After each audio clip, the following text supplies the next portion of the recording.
Blah, y'all already know what it is. Your boy Yaakov, what it do? The outlet to reality, the holders podcast in Vegas and Chicago. What up? This is the place where you want to hide from your drama or maybe hide from your baby mama. Aha, just kidding. But anyways, fans, thank you for staying tuned.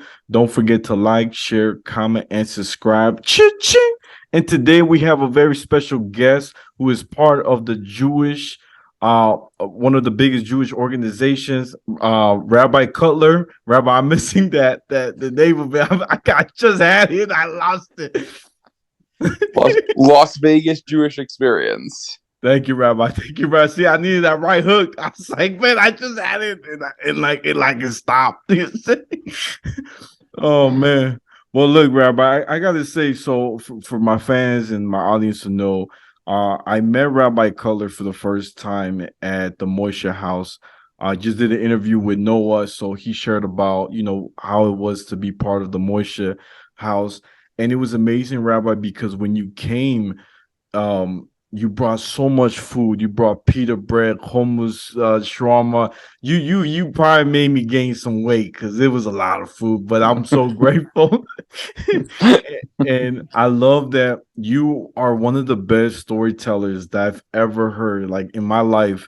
And the way I love that we were able to debate, share our questions, and it was about 15 or 20 of us. It was amazing. And Rabbi, if you could share a little bit about, because the theme of the topic that time when you were giving the share was about what is kosher. So yeah, I mean that's actually one really fun topic always to talk about because there's so many misconceptions people have about what is and what isn't kosher, right? You get some people who think that, well, kosher means healthy or it means it's blessed by a rabbi or all types of other stuff. But then even amongst people who know a little bit more, there's still a lot of things people don't really know about what it takes to make something kosher.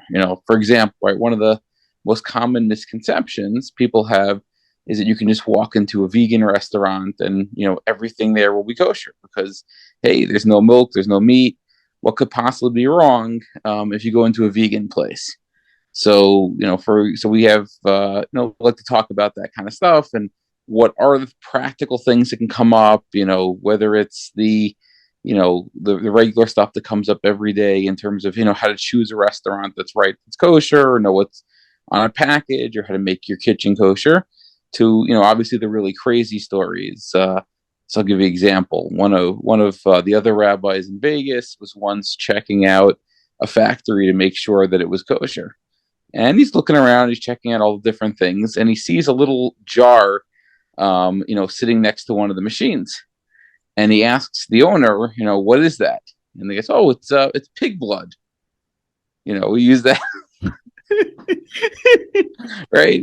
So it's a lot of times people don't even, and the owner wasn't trying to be like malicious or anything. He just didn't really know, what was and what wasn't, and therefore it's really helpful, for a lot of people who are interested in keeping kosher, for them to have, the basic understanding of, what's kosher, what's not. And it's a great way for people to really connect to their heritage. A little bit of background noise going on. It's my son's birthday today, Oh so we man, got Mazel tov, Rabbi. thank you. So we got a lot of activity going on to get everyone ready for the party. Right. Oh man, Rabbi. Now look, Rabbi, I want to ask you something because this is a very interesting thing I never knew about growing up. I grew up in Rogers Park in Chicago, it's a very Orthodox community, and we knew that we shouldn't eat any product or food that had a triangle K on it, and people thought we just knew we couldn't, right? I knew it wasn't kosher, even though for people that don't know, they may think it's kosher, but it's not. Rabbi, you shared something very interesting um how that rabbi from New York was actually if you could share a little bit about it Sure. because you lived a few blocks away, you know what I'm saying? Sure, right. So yeah, so one of the things I think it's important when we talk about kosher symbols being good or not good is that every symbol is going to have certain rabbis who are in charge of it, and they're going to have to make decisions about complicated cases, whether they should rely on certain things and certain, a lot of, as we know, right, two Jews, three opinions. So there are many different arguments in a lot of different areas of Judaism. And therefore, you have someone who's in charge of making decisions about when to rely on certain opinions. And therefore, between the different kosher agencies, you're going to have some that are going to rely on opinions that are a little bit more mainstream, and some that are going to be willing to take, certain minority opinions for reasons they feel are worthy, even if maybe you and I wouldn't necessarily rely on them. So, the rabbi who runs the trial, okay, happens to be really, really fantastic rabbi. He's really, really well, respected. And, when I've dealt with him, I've had really wonderful experiences. But he has certain opinions, that in order to try to bring, some of the costs down and try to make it a little bit easier for people to cook kosher, to rely on certain opinions that are not so well accepted. So one of the rabbis who co-gives the certification on some of their products at Triangle K was actually the rabbi of my synagogue growing up. And one time I called him and I asked him about it because one of my students had asked me. There's this new meat that had just come to town, to Vegas. They used to sell it at Winco. They don't do it anymore. And it had a Triangle K, and it had also my rabbi certification on it. So I asked him, what would you say about this? And he said, look, I give the certification on it because I think, for people who can't afford it, it's better they should eat this than to eat something which is definitely not kosher. But I wouldn't eat it in my own house, right? So it's you have these kind of complicated, conversations about how do you balance between trying to make kosher as widely accessible for everyone as possible, without violating the rules, and when can you rely on certain leniencies or certain minority opinions. So, I think most, definitely the majority of the religious community doesn't rely on the Triangle. Okay. But once again, I think, the reasons they're doing it is definitely comes from very, good reasons. And I think there are other lessons we can take from it, right? Is that we may not agree with the way they do it, but it is an important thing for people in the community to try to make sure that everybody, has access to kosher food, and that nobody shouldn't be able to eat kosher because of financial reasons. Right, right. No, that's very deep, Rabbi.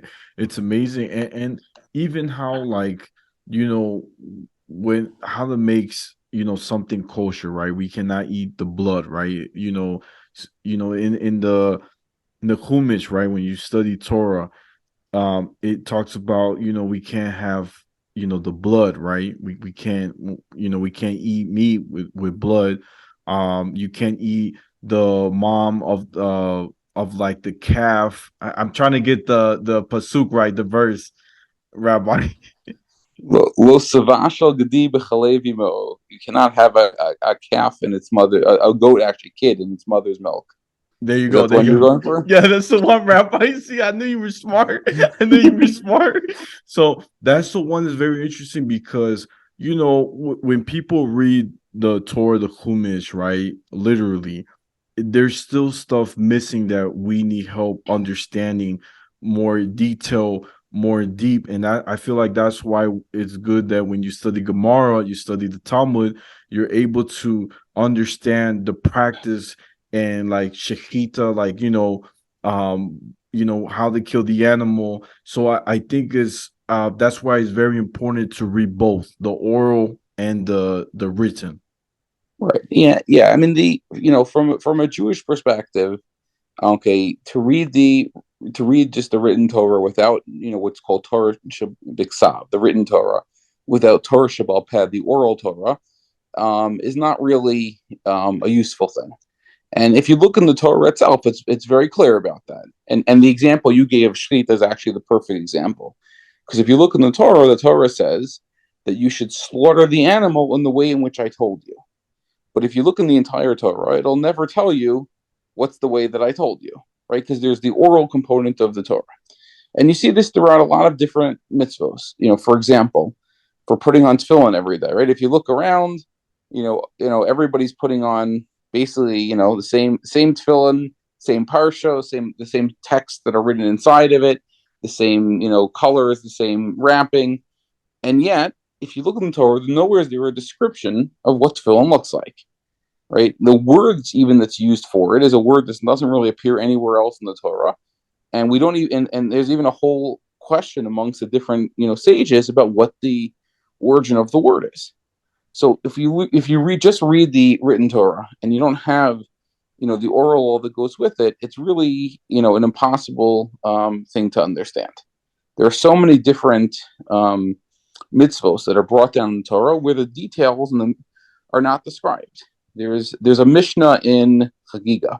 Right? So Chagiga is the part of the Mishnah where it talks about the rules of different holidays and the sacrifices that are brought on the holiday.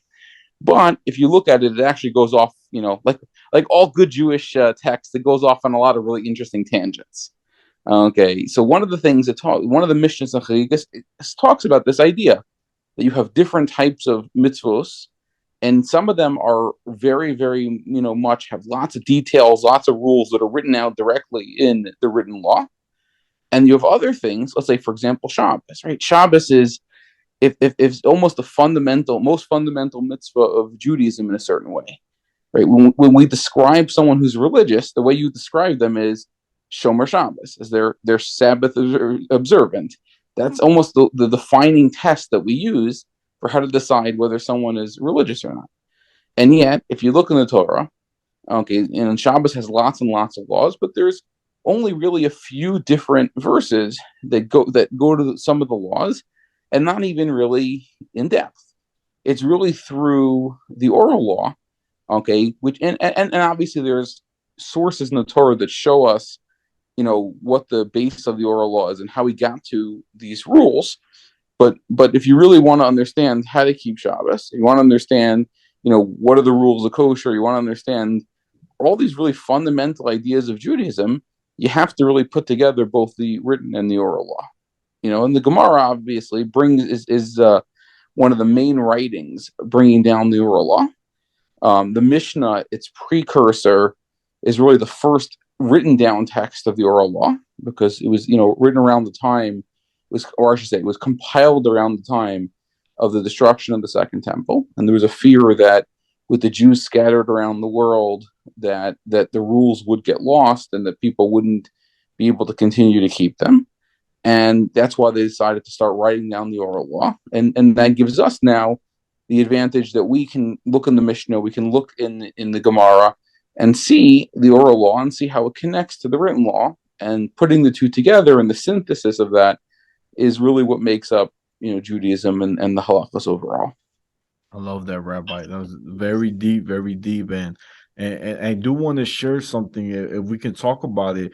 This upcoming week, well, actually tonight, starts Hanukkah, which means dedication, rest. And Rabbi, I want to ask you because this is interesting, right? Hanukkah is a new festival, a holiday that came about 300 to 400 years after Purim. So Purim. So it's amazing how this became a big holiday. And I want you to share a little bit about Hanukkah and like a little bit about the history. Sure, I'd love to do that. So Hanukkah, as you mentioned, is one of sort of the two rabbinic holidays, right? I don't love the people talk about the major holidays and the minor holidays. Hey, they're all important, right? They're all good, but we do have holidays that are biblical and holidays that are rabbinic, right? Things that come from the Torah and holidays that came from a later point. So Hanukkah is one of the two major rabbinic holidays that survives until today. If you look in the Gemara talks about in the times of the Second Temple, they had many, many different minor holidays. And it really is a really interesting thing to see, right? Hanukkah and how Hanukkah came to survive. And where many of the other minor holidays that are brought down, that the Gemara says they actually had a book which had like all the little minor holidays. And why did those holidays not survive, and why did Hanukkah survive? So I think one of the reasons that Hanukkah survives is because it is, even though it is the story that happened with the Jews living in Israel, it's fundamentally a story about exile, right? There's a concept that there are four major exiles the Jewish people will have to go through. You have the exile, okay, of Babel, of Babylonia, the destruction of the first temple. You have the exile of Madai, right, of Media, which is one of the kingdoms, from the story of Purim. You have the exile of Yavin, of the Greeks, and you have the exile of Rome, okay, the destruction of the Second Temple, the one that we are still, unfortunately, living through, thousands of years later today, and hopefully until we all make it back to Israel one day. And what makes the exile of Yavin, of the Greeks, different than all the other ones is that all the other ones involved us being kicked out of Israel or being out of Israel, whereas Hanukkah takes place in Israel, and yet, okay, it's still an exile. And the reason why we still think of it as one of the exiles is because it wasn't as much about us and how we relate to the land, as much as how we relate to the idea of Jewish peoplehood in the Torah. So Rav Saadia Gaon, very famously says, right, that the Torah and the Jewish people are one entity, right? That's really the glue that holds the Jewish people together. During the time of Yavin, during the time of the Greeks, the Jewish people, many of them, okay, left Judaism and took on the culture of the Greeks. Hanukkah wasn't so much a war of the Jews versus the Greeks. It was in part a civil war as well. It was really the Jews who supported Torah and wanted to continue the Jewish people, okay, under their, under our traditions, under the Torah rule, versus those Jews who had decided to join the Greeks, okay, or rather the Seleucid, it's when Alexander died, the kingdom broke up into 4 different kingdoms. Okay, this was the one of the 4 kingdoms that ruled Israel, the Seleucid dynasty. And they ruled over, and them and the Jews that supported their rule were really fighting against the Jews who were opposed to it and who wanted to resume the practice of Judaism and Jewish sovereignty in the land of Israel. And with us, being in certain ways throughout our exile, we've faced that struggle many times, right?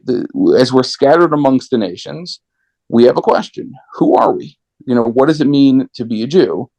Can I walk away from Torah? Can I be part of the culture of the nation that I'm living in, and yet, okay, still, remain on some level, okay, a Jew?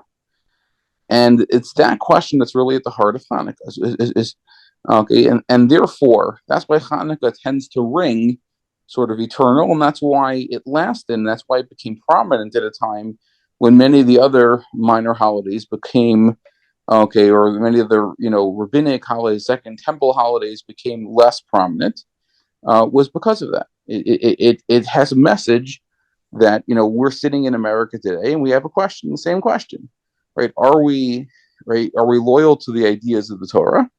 Or is our culture going to be no different than any of our neighbors down the street? No, that's deep, Rabbi. You definitely hit it. Boom, boom, boom. I love it. I was like, man, I'm learning a lot, Rabbi. Now, Rabbi, I gotta ask you. One of the things that, of course, studying in yeshiva, right? I only went for the summer, but like one of the biggest yeshiva question of all time for on Hanukkah was when Beit Yosef talks about why is it 8 days, right? The why should we celebrate it for 8 days? It's a big one because there's so many there's a lot of answers. You know what I'm saying? That's it. So this is actually one of the questions that probably of any question I've ever seen on Judaism, very possibly has the most answers. You could probably do a half dozen podcasts just on the answers to this question alone. And also, it's great that you went to yeshiva, over the summer. I'm happy to send you back. We can talk about that some other time. Oh, thank you, Rabbi. But in terms of that question, there really are such a variety of answers. Let me share one that I think is really special and really taps into an idea that we ourselves could use a lot. So the question, just to make sure it's clear for people who don't have your level of learning and aren't as familiar with the question.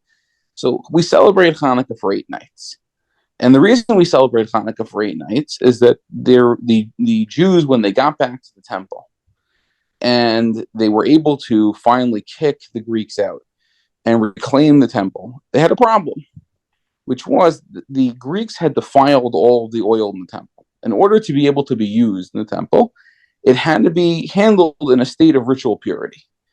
And they didn't have any oil for to be able to light the menorah, which was a problem. So they went ahead and they searched for any pure oil they could find, and they only found 1 day's worth of pure oil that had escaped, being defiled by the Greeks. And now they, went ahead. Okay, what are we going to do? We know that they needed 8 days in order to be able to get new oil, to go through the process of pressing it and going to the parts of Israel where it was more common, pressing it, bringing it back, and using it. But what are they going to do in the meantime?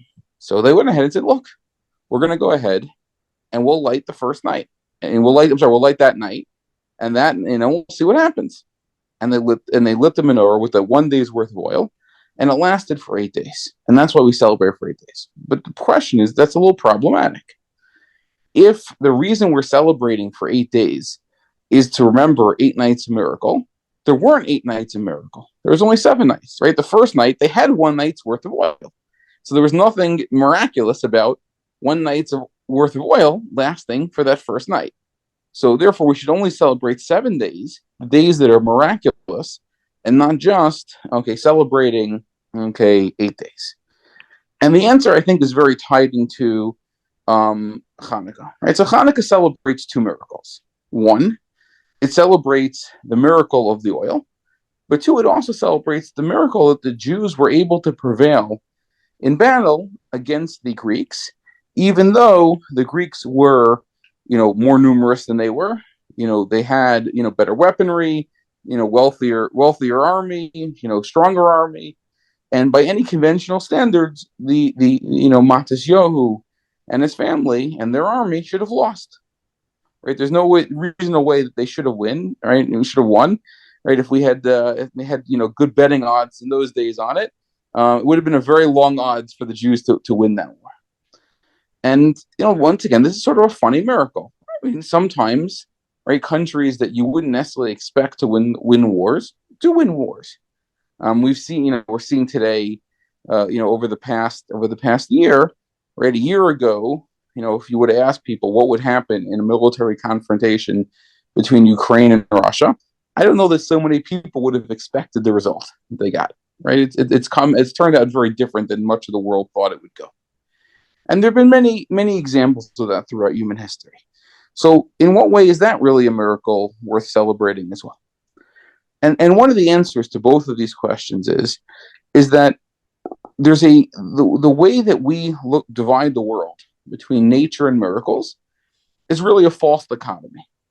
To God, there's no difference between a miracle and nature, right? They're both just Hashem, expressing His will on the world.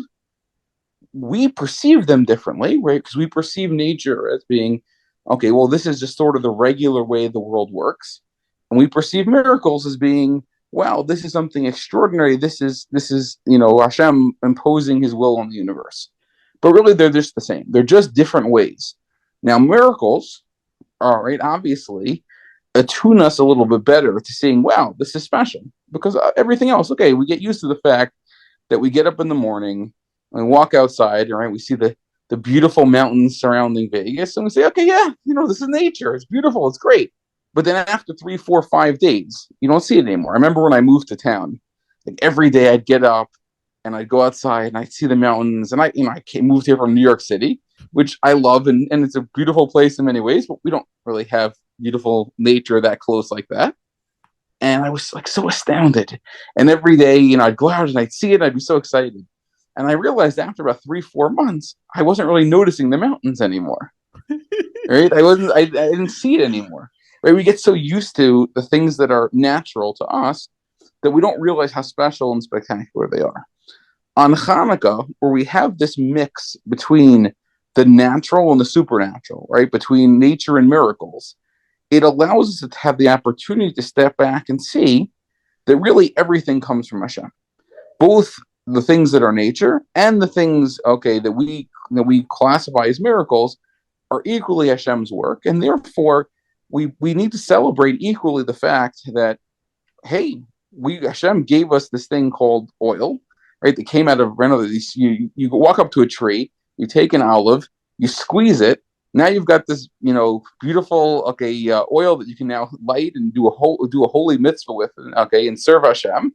And that's just as much a special testament to what Hashem created in this world as, any miracle that we think of as, wow, this is crazy. The oil lasted 7 more days than it should. And that's why we celebrate 8 days, and that's why we celebrate a military victory. Because once we have our eyes opened and we have the perspective of having seen the miracle, we're able to really see, okay, that everything is really a gift from Hashem. That's I love it, Rabbi. You got me so pumped up. I can't wait.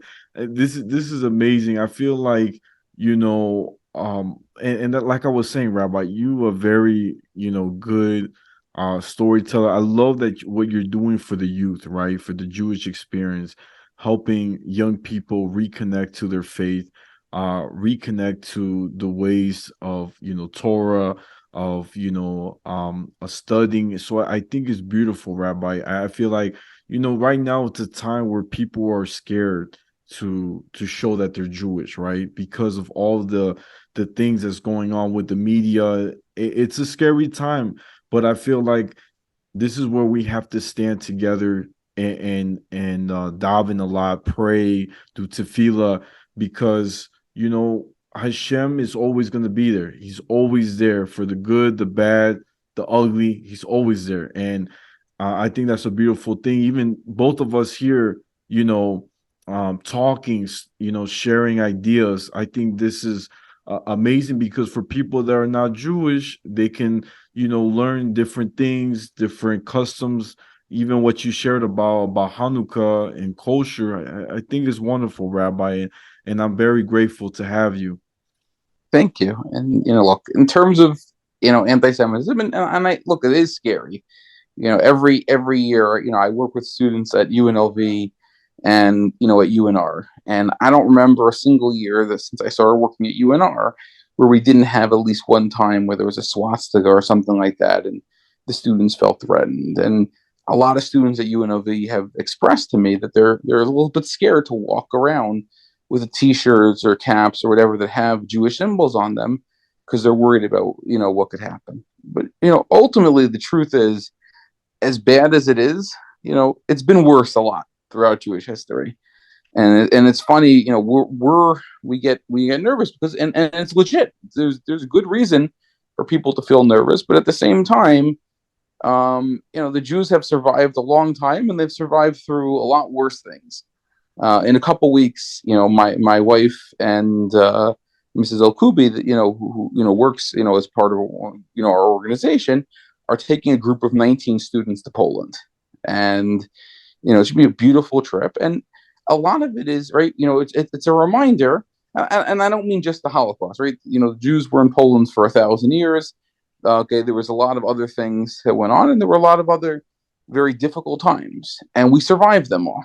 And I believe it was Rabbi Yaakov Emden who was once said that the miracle of Jewish survival, right, the fact that we lasted for thousands of years when so many stronger empires, when so many countries that seemed to be much more dominant, much more powerful fell, okay, is one of the greatest proofs. Okay, he said it was even greater than the splitting of the Red Sea in terms of the miracles of Jewish history. And even in America, right, there have been times where things have been worse. My father grew up as a kid in a lot of different places, and one of the places he grew up was Montgomery, Alabama. Right, so this is if you think Montgomery, late 1960s, still pretty close to the height of the civil rights movement. He went to a school with They still had separate black and white water fountains, and where definitely the KKK was pretty strong, and white supremacy was at a really ugly high. And my father told me, they used to bully, the Jewish kids. Okay, and a lot of times, the Jewish kids and the African American kids had to kind of work together to protect themselves against, being bullied or being harassed. And there have been many times like that in places like that that have been a lot worse for us, okay, than things are today. Thankfully, we're in a place where we can worship, okay, freely, and we can keep Judaism, and most of our neighbors, okay, are pretty friendly to us.